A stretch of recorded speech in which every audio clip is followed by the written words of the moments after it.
Got to turn traction control off.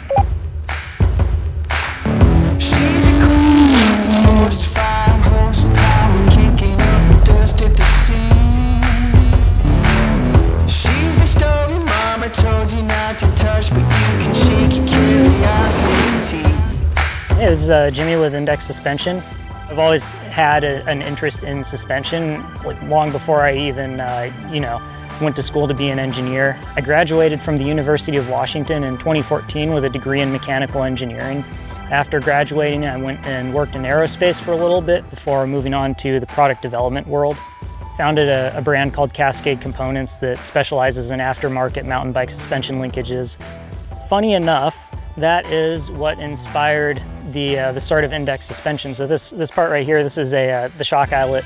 This is part of our 37 kit. I was staring at an eyelet that I designed for the DHX2 and then got to thinking, the shocks on the Raptor probably pretty similar. And so I took apart one of the shocks, pulled the eyelet off, started measuring up a bunch of stuff. To date, the only way to replicate the clearance of a 37 Raptor is install parts that reduce your suspension travel. And I'm a big fan of suspension. I don't want to lose any suspension travel.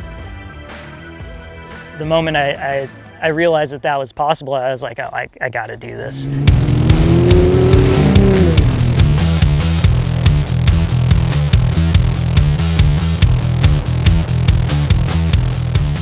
Sat down, designed the eyelet, and then designed a whole kit around it. The kit consists of the eyelet, obviously, then there are top hats, there's a bump stop spacer for the rear and a spring spacer for the rear. The top hats, they use a high quality rubber bushing, maintenance free.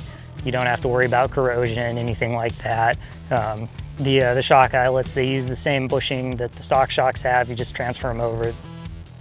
It's unique in that it replicates the clearance that you'll find on a stock 37 Raptor without losing any travel. Like I was saying, previously there weren't any options that would let you do that. This lets it pretty much exactly mimic stock ride quality too, which is another thing that I didn't want it to give up is oftentimes with these aftermarket suspension products, you're sacrificing the ride quality that the stock vehicle has, when you install the parts, and that was something that I really didn't want to do because I drive this truck every single day. You can expect the same, buttery smooth ride that your truck had when it was stock. Another big thing that I think the switch to 37s and the installation of this kit adds for you is the clearance from the bottom of the truck to the ground, especially at full compression. Between the bigger tires and the bump stop spacers, you gain approximately 2 inches of clearance between the bottom of your truck and the ground at full compression. So that's enough, to get you from, having your skid plate scrape the ground when you, hit a big G out or land to, you're getting close, but you're not actually hitting. And that's another thing that I think is nice to have if you're off-roading this hard.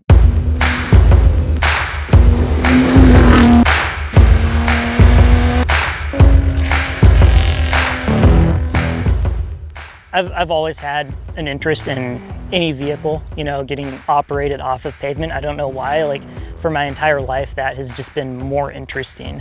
Going back to when I was really little, as soon as I knew what remote control cars were, I was like, oh, I want to drive the remote control car off-road, get a bike, get into mountain biking.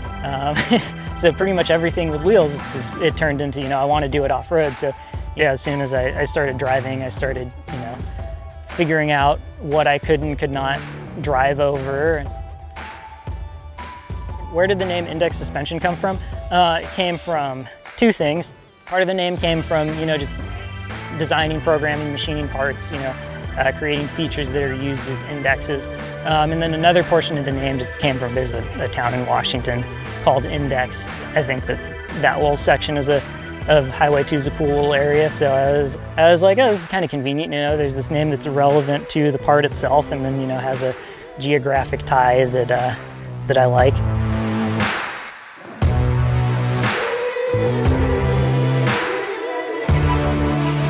The Raptor had always, caught my eye because I like suspension, and it legitimately has pretty cool suspension for a stock vehicle.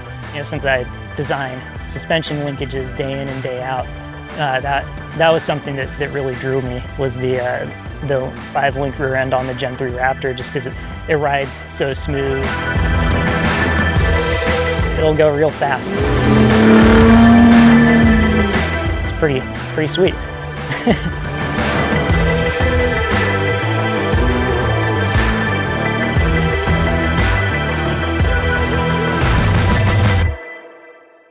That is actually one thing that I've noticed is like, there are people that like, I'll, you know, see them on the forums asking about this and like, and then eventually they get it and they install it and they maybe post like one thing and then you never see them again.